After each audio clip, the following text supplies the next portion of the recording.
شرک آپ لوگوں کے سلیبس کے مطابق جو آپ کا نصاب ہے اس کے مطابق جو میں شرک کی ڈیفینیشن کروں گا وہ یہی ہے، اور سے آپ نوٹ کر لیں،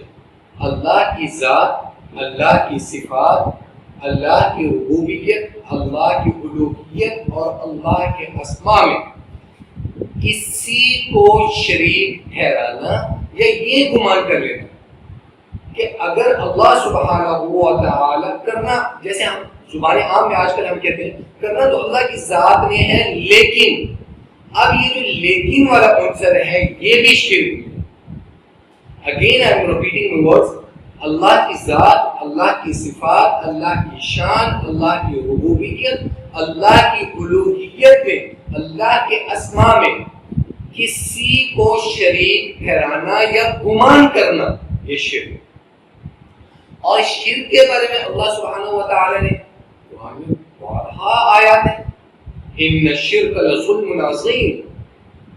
اس سے بڑا کوئی گناہ ہے ہی نہیں۔ اور اسی طریقے سے ان اللہ لا یغفر ان یشرک به ویغفر ما دون ذلک لمن یشاء، اللہ رب العزت کی ذات شرک کے علاوہ تمام گناہ اللہ چاہے تو معاف کر سکتا ہے، لیکن شرک واحد گناہ ہے کہ اللہ سبحانہ و تعالی معاف نہیں فرمائے گا۔ ان اللہ لا یغفر، بے شک ہرگز اللہ معاف نہیں فرمائے، لا یغفر ان یشرک به، جس نے اس کو شریک کرایا۔ اور اسی طریقے سے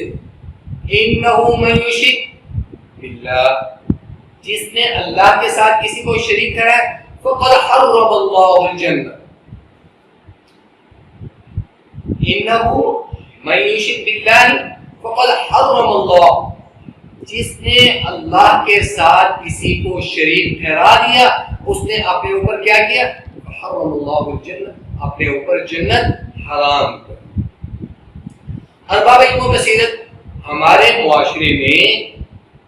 آپ اسٹوڈنٹس ہیں، آپ اپنے ذہن میں یہ بات رکھ لیجئے گا کہ جب آپ یونیورسٹی سے پریکٹیکل لائف میں جائیں گے تو وہاں پر کیا ہوگا؟ لوگ شرک کی ڈیفینیشن کرتے کرتے پھر آ جائیں گے وسیلوں، شرک اور وسیلے کو اکٹھے جب آپ کمبائن کرتے ہیں تو پھر کیا کہا جائے گا؟ آپ کو فتوے لگیں گے، وہ یہ فتویٰ لگے گا سب سے بڑا کہ یار یہ تو بزرگوں کے منکر ہیں یا اکابرین کے منکر ہیں۔ ہم بھائی مانگ اللہ سے رہے ہیں، لیکن میں پھر تیسری دفعہ یہ الفاظ ریپیٹ کر رہا ہوں، جب لیکن کی بات آ جائے گی، اب یہاں پہ بات ہوگی وہ اپنے سیاق و سباق سے ہٹ کر